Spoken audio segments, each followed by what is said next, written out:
Olá, bom dia, turma do primeiro ano. Sejam bem-vindos, à nossa primeira videoaula.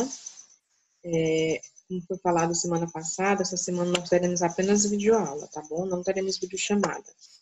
Mas, nas próximas semanas, teremos os dois, videoaula e videochamada. Então, continuando ainda nos conteúdos sobre célula, que semana passada nós estudamos sobre a membrana plasmática, vimos os tipos de transporte que a membrana realiza, vimos sobre osmose, sobre difusão. Em relação a isso, eu quero o experimento feito, tá? Da folhinha de alface, que eu pedi para vocês fazerem em casa, e me descreverem o que aconteceu com a folha de alface que estava submersa à água com sal e por que aconteceu isso com ela. Então, eu vou querer, tá? Vale alguns pontos para vocês, então eu estou aguardando. E o conteúdo de hoje está na página 12 da apostila de vocês sobre citoplasma. Bom, nós iremos estudar sobre ele, quais são as funções, de que ele é constituído, tudo isso iremos aprender hoje. Então, quais as principais características do citoplasma? Ele é formado por um líquido gelatinoso denominado de hialoplasma ou citosol. No início, quando nós começamos a estudar a célula, foi falado para vocês que a maior parte que corresponde à célula é o citoplasma. E com o avanço das tecnologias, dos microscópios, os citologistas descobriram isso, que a maior parte da célula é constituída de uma estrutura, de uma parte denominada de hialoplasma, que é o líquido que constitui o citoplasma. Esse líquido, ele é gelatinoso, e favorece a permanência das outras organelas no citoplasma, como o núcleo, retículo endoplasmático, mitocôndrias, todas as outras estruturas que nós veremos adiante. Encontramos, além do núcleo, encontramos essas outras estruturas aí. Essa parte maior que vocês estão vendo aqui se refere ao núcleo da célula, tá bom? Nele estão contidos os núcleos e as organelas, como eu falei. O citoplasma está dividido em duas partes. O hialoplasma, que é bastante homogêneo, e tem as suas características e tem as suas funções específicas, e as organelas citoplasmáticas, que também, cada uma tem a sua função específica. No caso, o retículo endoplasmático tem a função dele, as mitocôndrias têm sua função, cada um desempenha um papel diferente na célula. Nesse caso aí. Então, sobre o hialoplasma, iremos falar sobre ele. O hialoplasma, observar, é essa parte azulzinha, aqui da célula, É a maior parte aí que corresponde à célula, é esse líquido aí chamado de hialoplasma. Ele também, ele é constituído de água, principalmente, íons, pequenas moléculas orgânicas. Que pequenas moléculas orgânicas são essas? Glicose, aminoácidos e macromoléculas orgânicas. Que macromoléculas são essas? Proteínas, lipídios, e polissacarídeos, que constituem o hialoplasma.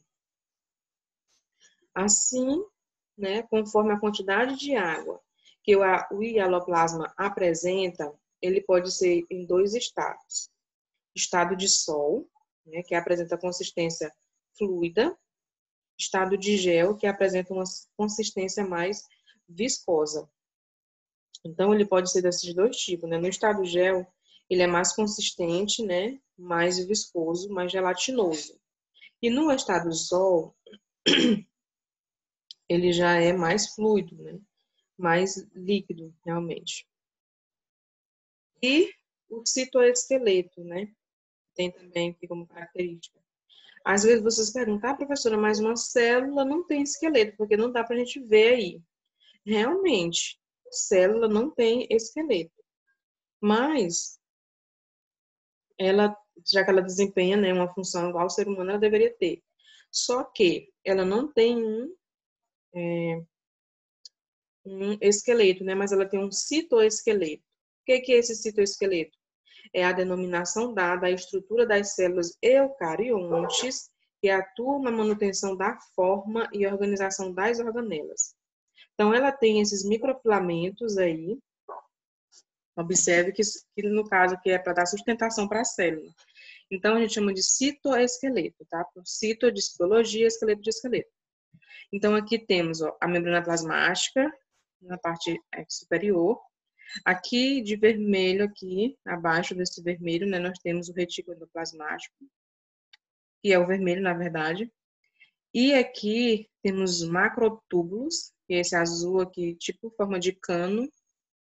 Temos as mitocôndrias. Para as mitocôndrias poder se manter onde ela está, precisa que haja algo para sustentá-la.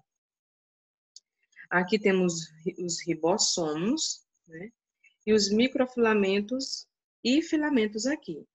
Então, o citoesqueleto ele é composto de microfilamento de actina, filamentos intermediários do tipo proteína e microtúbulos tubulina. Tá bom? São esses a estrutura do citoesqueleto das células. Os microtúbulos, né, eles vão fornecer o suporte da estrutura da célula, tá bom? Os microtúbulos. E aqui temos os centríolos, né, na página 13 aí. Os centríolos são as organelas encontradas nas células de protistas, animais e vegetais menos complexos. Nos mais complexos não encontramos esses aí.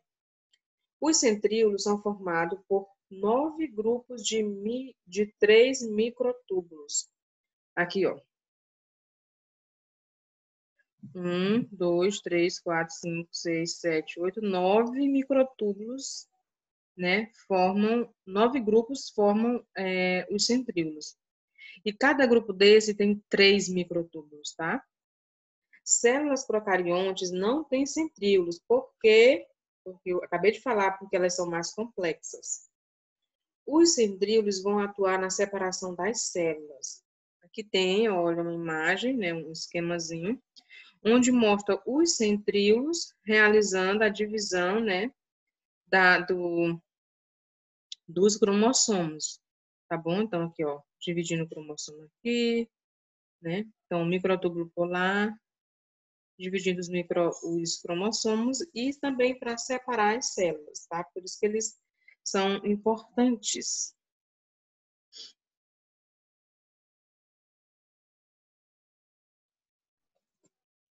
Os cílios e os flagelos. Acho que vocês já estudaram isso, que os cílios e os flagelos, eles são fundamental para quê? Para realizar mais a locomoção, né? Movimento de alguns seres. Então, são apêndices filamentosos e contráteis visíveis ao microscópio óptico. Pode ser encontrado tanto em seres unicelulares, que têm apenas uma célula, quanto em seres pluricelulares, que têm mais de uma célula.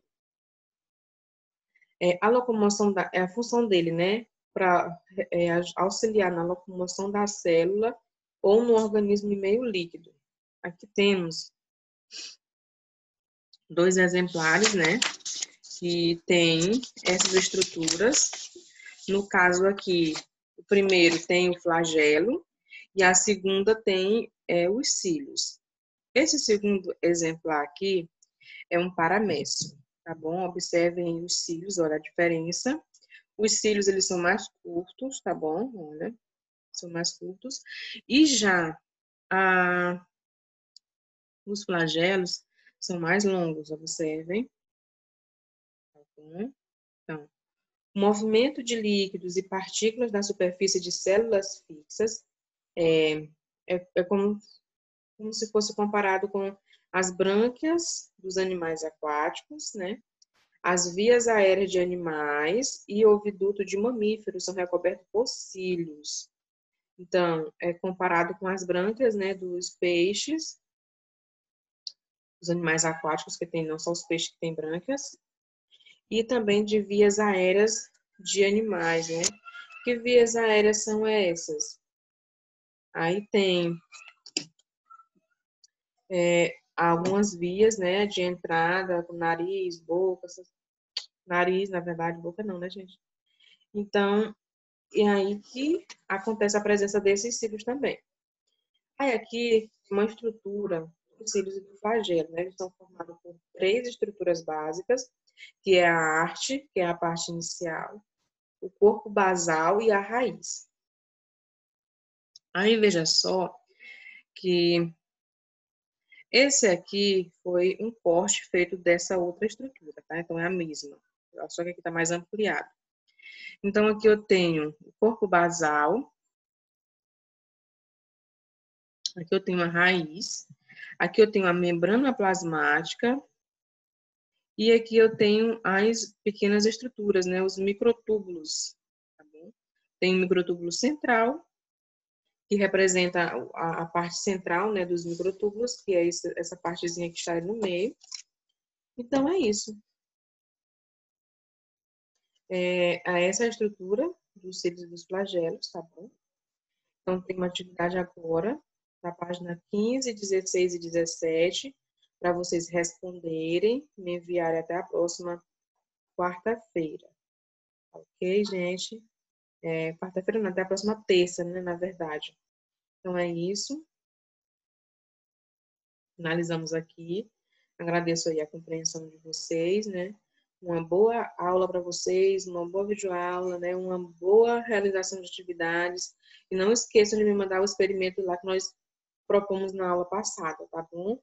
Um beijo para vocês e até a nossa próxima aula. Tchau, tchau, gente!